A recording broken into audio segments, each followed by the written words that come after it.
नमस्कार दोस्तों, YouTube channel Rohini ज्ञान में आप सभी का स्वागत है। दोस्तों, आप सब कैसे हैं? आशा करते हूँ कि आप सब अच्छे होंगे, स्वस्थ होंगे, मस्त होंगे। तो चलिए दोस्तों, आज हम लोग सुनेंगे सावन सोमवार व्रत कथा। तो एक बार हमारे साथ बोलिए, ओम नमः शिवाय। दोस्तों, कहा जाता है कि जब हम व्रत रखते हैं तो हमें व्रत के साथ व्रत कथा, व्रत कहानी अवश्य सुननी चाहिए, क्योंकि बिना कथा सुने बिना व्रत अधूरी मानी जाती है। तो इसलिए कथा अवश्य सुने। अगर आपकी कोई मन्नतें पूरी ना हो रही हो या फिर तमाम परेशानी के बावजूद आपको करियर में सफलता ना मिल रही हो या व्यक्तिगत जीवन में परेशानी चल रही हो, मसलन कोई भी दिक्कत हो, तो परेशान होने की वजह सावन सोमवार का व्रत करके यहाँ बताई गई है कि व्रत कथा का पाठ करें।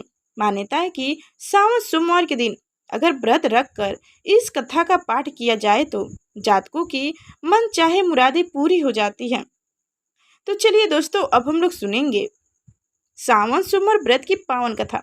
तो हमारे साथ इस कथा को अंत तक सुनिए और हमारे चैनल पर नए हैं तो लाइक करके चैनल को सब्सक्राइब कर लीजिए।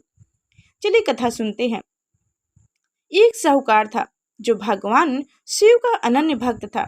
उसके पास धन्य धान किसी भी चीज की कमी नहीं थी, लेकिन उसकी कोई संतान नहीं थी और वह इसी कामना को लेकर रोज शिव जी के मंदिर जाकर दीपक जलाता था।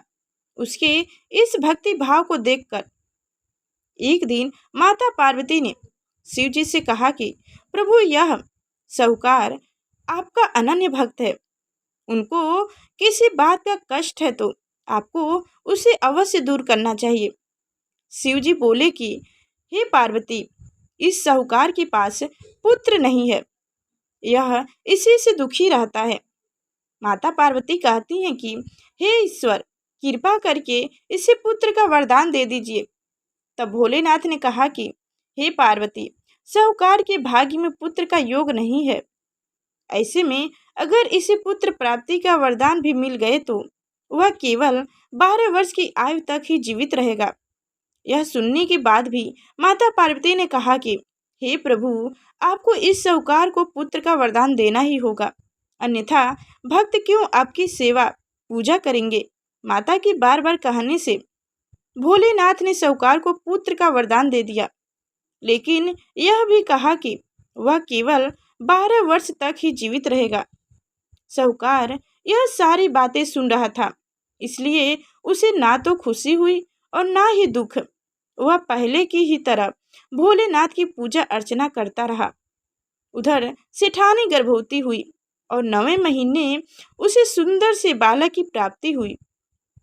परिवार में खुशी हलचल मनाया गया, लेकिन साहूकार पहले की ही तरह रहा और उसके बालक की 12 वर्ष की आयु का जिक्र किसी से भी नहीं किया। जब बालक 11 वर्ष की आयु हो गई तो एक दिन साहूकार की सेठानी ने बालक के विवाह के लिए कहा। तो साहूकार ने कहा कि वह अभी बालक पढ़ने के लिए काशी भेजेगा।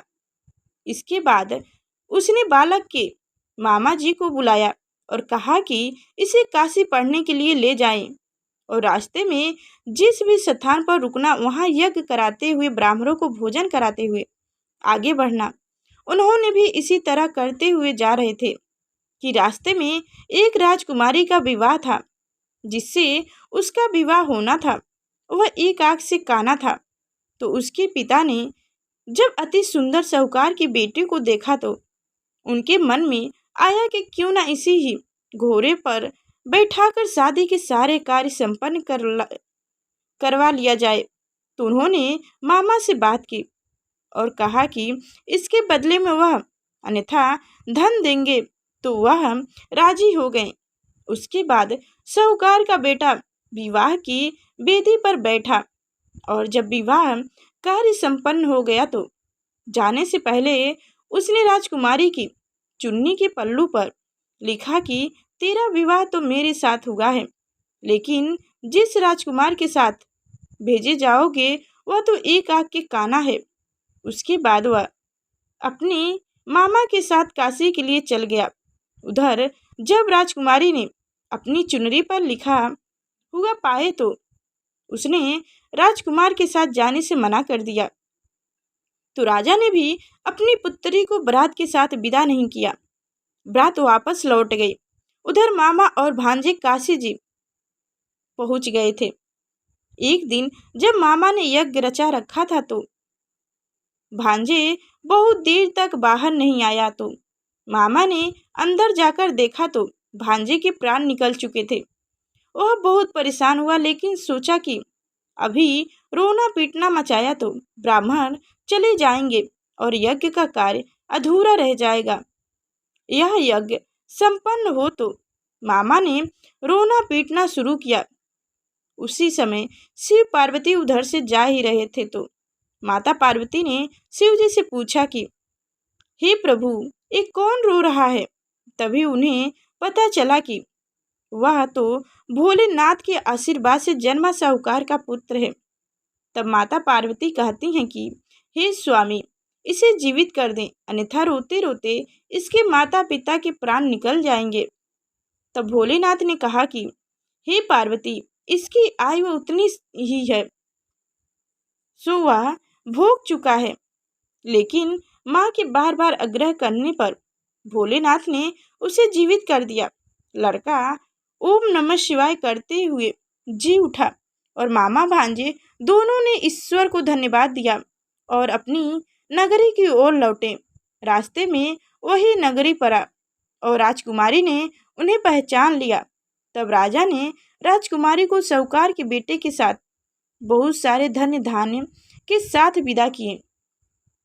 उधर साहूकार और उनकी पत्नी छत पर बैठे थे। उन्होंने यह प्रण कर रखा था कि यदि उनका पुत्र शकुंतला ना लौटा तो वह छत से कूदकर अपनी प्राण त्याग देंगे। तभी उसके मामा ने आकर साहूकार के बेटे और बहू के आने का समाचार सुनाया, लेकिन वो नहीं माने। तो मामा ने स्पर्श पूर्वक कहा, तब तो दोनों को विश्वास हो गया और दोनों ने अपने बेटे बहू का स्वागत किया। उसी रात साहूकार को स्वप्न ने शिव जी ने दर्शन दिया और कहा कि तुम्हारे पूजन से मैं प्रसन्न हूँ। इसी प्रकार जो भी व्यक्ति इस कथा को सुनता है या पढ़ता है, उसके समस्त दुख दूर हो जाएंगे और मनोवांछित सभी मनोकामनाएं की पूर्ति होगी। तो दोस्तों, हमारी कथाएं कैसी लगी बताने के लिए ओम नमः शिवाय अवश्य लिखें। और अभी तक हमारे चैनल को सब्सक्राइब नहीं किया तो सब्सक्राइब करके बेल आइकन की घंटी दबा दें, ताकि आगे जो मैं व्रत कथा व्रत विधि कथाओं बताऊं तो सबसे पहले आप तक पहुंचे। नमस्कार दोस्तों।